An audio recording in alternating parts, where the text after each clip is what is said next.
Even if you have bad credit and no equity, there's a way to save your house. But you need to call Federal Loan Modification today. You are not alone. That is just one example of the kind of commercial that targets up to 9 million homeowners who are behind on their payments or in foreclosure.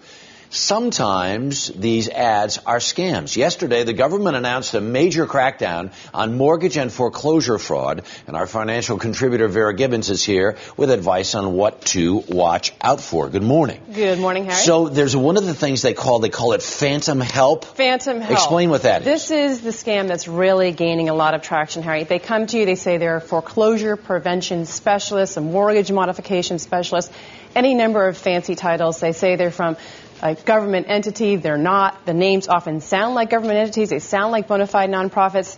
They're not. Now, one red flag, one way to know whether they're legitimate or not, is if they're charging you upfront fees. The illegitimate ones are charging you anywhere from $500 to $5,000. They're going to say, hey, we're going to take care of everything. We're going to negotiate with your lender. But I've got to give you money first? But you have to give us money first. Wow. Red flag right there. They walk away with your money, and they're on to the next victim. Right. There's another one called a rent-to-buy scheme. What is that about? Here, beware of the title transfer with this one, Harry. What they're going to do is say, hey, we know your credit's bad, so what we're going to do is have you surrender the title. We're going to give it to someone who's more creditworthy while we secure new financing. Wow.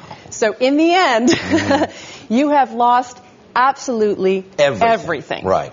Totally gone. And they'll say, hey, you know what? You're going to rent the house. You'll be fine. Eventually you can buy it back. The buyback never happens. The terms become just too onerous. Wow, unbelievable. Here's another one called bait and switch, and we've seen this in all kinds of other products. How does it work in this situation? The bait and switch is sort of the one that's also really happening out here. What they do is they say, hey, sign this, sign that. Beware of any kind of influence to try to get you to sign that paperwork. They're going to throw a bunch of paperwork at you. In some cases, they'll say, you know what? We'll fill it all out for you. Just sign here on the dotted line. So you sign thinking everything's going to be fine. You're thinking you're signing for a new loan to make your mortgage current. You're signing over the property. You're giving it right to the criminal. Watch out, watch out, watch out. Look out. And be careful. Contact your lender if you're having any difficulty. There you go. Vera, as always, thanks so much. For more on Vera's mortgage fraud tips, go to our website, earlyshow.cbsnews.com.